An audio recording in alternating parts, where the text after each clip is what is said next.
your ideas about Islam? In what ways? I think when 9/11 occurred, those of us who were Christian in the United States, our first thought was, see, this is what Muslims really believe. This was our prejudice expressed through our moment of anger at a time when there was terrible tragedy. Now, what we knew, and somewhere in our minds, is there's many, many Muslims out there that are against all this destruction and terror and war. And we need to find a way to hook up with those. So my prayer was that, is there a way that we can cross that bridge? And the great Creator has a way of coming through with prayers and bringing solutions to us. And that's why it was so important to me. I was telling Christian groups that I meet with often, if I'd looked for a dream scenario after 9/11, it would have been that we didn't have to go find Muslims who were for world peace. They would come to us. And guess what? Through the IDD and through this whole process, that's what happened. Wonderful Muslims who cared about all the right things came to us and said, we know education is important. It is important. We know dialogue is important. We know learning about each other's culture is important. And countries often steer in wrong directions. And what would you want to say?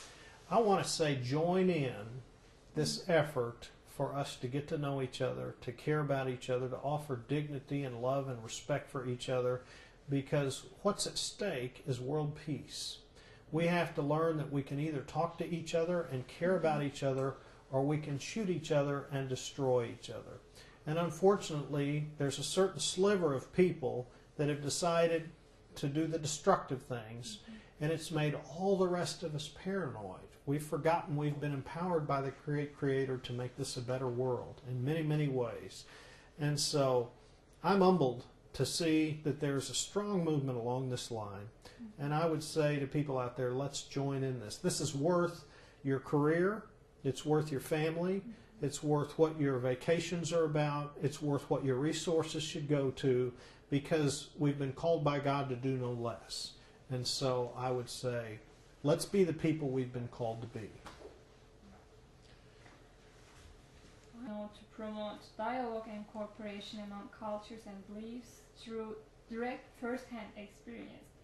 Do you think it is reaching its goals, and what would you advise to improve these goals?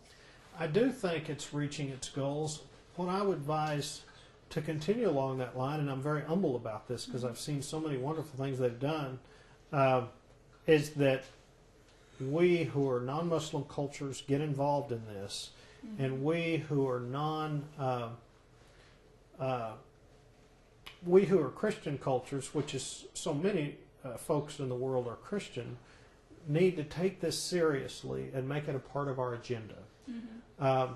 One thing I've seen in my life is that people who have been oppressed and not treated well often come back with a strong and powerful message because of the experience they have had.